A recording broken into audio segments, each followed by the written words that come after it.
माँ की ममता। एक छोटे से कस्बे में समीर नाम का एक लड़का रहता था।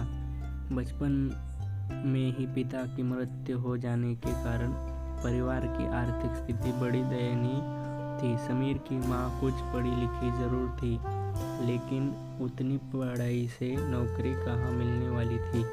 सो घर घर बर्तन मांजकर और सिलाई बुनाई का काम करके किसी तरह अपने बच्चे को पढ़ा लिखा रही थी। समीर स्वभाव से थोड़ा शर्मीला था और अक्सर चुपचाप बैठा रहता था।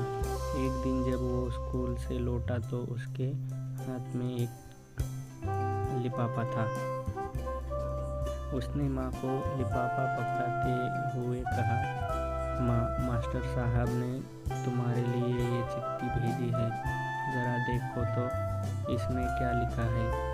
माँ ने मन ही मन चिट्ठी पढ़ी और मुस्कुरा कर बोली, बेटा, इसमें लिखा है कि आपका बेटा काफ़ी होशियार है। स्कूल के बाकी बच्चों की तुलना में इसका दिमाग बहुत तेज है और हमारे पास इसे पढ़ाने लायक शिक्षक नहीं है, इसलिए कल से आप इसे किसी और स्कूल में भेजें।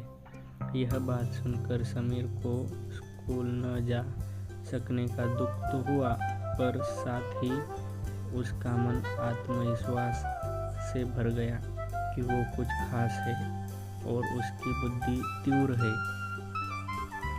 माँ ने उसका दाखिला एक अन्य स्कूल में करा दिया। समय बीतने लगा। समीर ने खूब मेहनत से पढ़ाई की। आगे चलकर उसने सिविल सर्विसेज परीक्षा भी पास की और IAS ऑफिसर बन गया।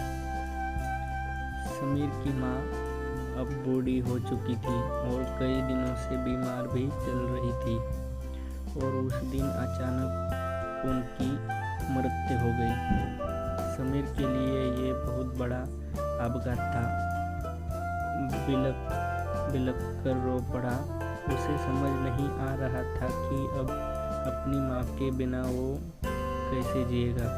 रोते रोते ही उसने माँ की पुरानी अलमारी खोली और हाथ में उनकी माला, चश्मा और अन्य वस्तुएं लेकर चुनने लगा। उसकी अलमारी में समीर के पुराने खिलौने और बचपन के कपड़े थे, तब संभाल कर रखे हुए थे। समीर एक एक कर सारी चीज़ें निकालने लगा और तभी उसकी नज़र एक पुरानी चिट्ठी पर पड़ी। दरअसल ये वही चिट्ठी थी जो मास्टर साहब ने 18 साल पहले दी थी। नम आंखों से समीर उसे पढ़ने लगा। आदरणीय अभिभावक, आपको बताते हुए हमें अफसोस हो रहा है कि आपका बेटा समीर पढ़ाई में बेहद कमज़ोर है और खेल कूद में भी भाग नहीं लेता है। जान पड़ता है कि उम्र के हिसाब से समीर की बुद्धि विकसित नहीं हो पाई है।